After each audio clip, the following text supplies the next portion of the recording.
Deep in the parched landscape of modern-day Yemen, there's an engineering marvel so ancient its origins are basically shrouded in mystery. It's the first clue on a trail that leads us to a lost civilization, a powerful kingdom that figured out how to master the desert by mastering water itself. Okay, just take a look at this. What you're seeing are the cisterns of Tawila. They're carved right into the mountains around the ancient port of Aden, and they honestly look like something from another world. This whole network of interconnected pools and channels was designed for one thing, to capture precious rainwater in one of the driest places on Earth. And you know what's so fascinating is that this isn't some mystery we've just uncovered. It's announced right there at the site. This quote, it's from a plaque for visitors. It's basically an official admission that says, we don't actually know for sure who first built this incredible thing. And that, right there, is the question that's going to drive our entire investigation today. Who on earth had the vision, the technology, and the sheer manpower to create such a monumental water machine in the middle of a desert? To find the answer, we have to follow the clues, and that starts with the cisterns themselves. So let's really dig into what we're looking at here, because this isn't just a random collection of pools. No, this is a sophisticated, ancient machine. So it had this brilliant two-part job. First, it was designed to capture and store the seasonal monsoon rains that would otherwise just create devastating flash floods through the valley. And second, it provided a stable, reliable water supply for Aden, which was a super important port city. So it was a lifeline, a flood defense system, and a piece of public infrastructure all rolled into one.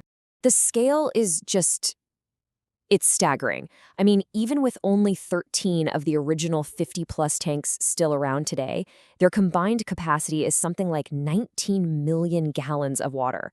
Just think about that. An immense reservoir carved by hand out of solid rock. And this is where you see the sheer genius of their method. The builders didn't just, build walls. They actually hewed the tanks directly from the volcanic rock of the mountainside. And then they lined them with this special stucco that included volcanic ash, which basically created a natural waterproof cement, kind of like what the Romans used. They were literally sculpting the landscape to serve their needs. So we have the cisterns as our starting point. But how do we find their creators? It's a bit like archaeology itself, right? You're piecing together this fragmented history, trying to get the past to flow again so it can reveal its secrets. And the clues? Well, they point inland, away from the coast and high up into the mountains. Following that trail from this amazing water machine leads us inland to what archaeologists now believe was the very heart of this civilization. We're headed to the capital city of these master engineers. Welcome to Zafar. This place is huge, a sprawling 110-hectare city perched way up at 2,800 meters. This was the heart of the Himyarite kingdom. We're talking about a pre-Islamic powerhouse that ruled huge parts of Yemen for centuries. And it's right here among these ruins that the identity of our builders really starts to come into focus. But how do you get a city of stone to tell you its stories? I mean, really, how does that work? Well, you need the right tools and a very, very systematic approach. To really understand the Himyarites, archaeologists at Zafar are basically conducting a full-scale forensic investigation. They're mapping every single feature to reconstruct the city's layout.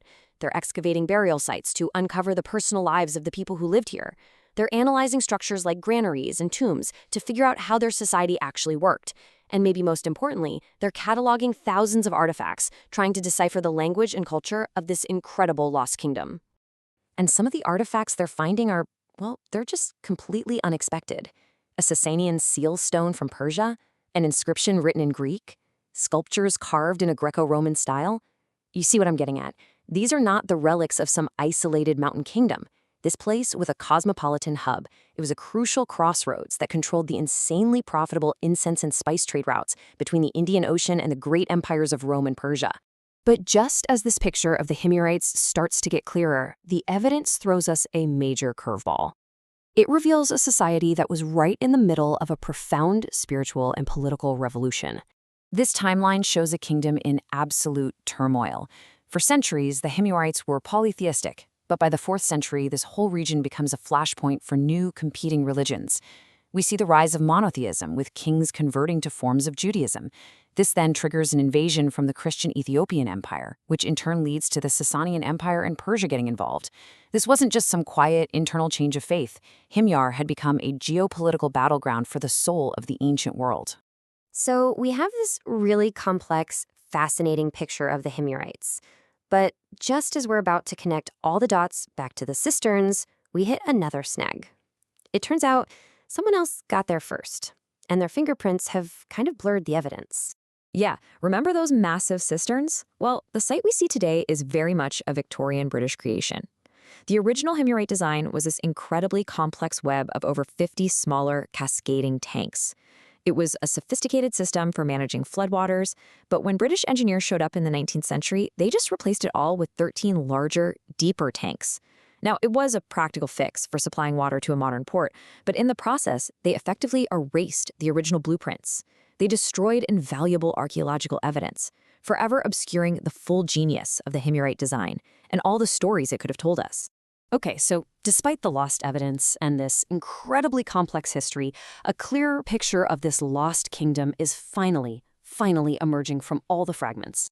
So after all that, who were the Himyarites? Well, we now know they were masterful hydraulic engineers, able to tame a seriously harsh, arid land.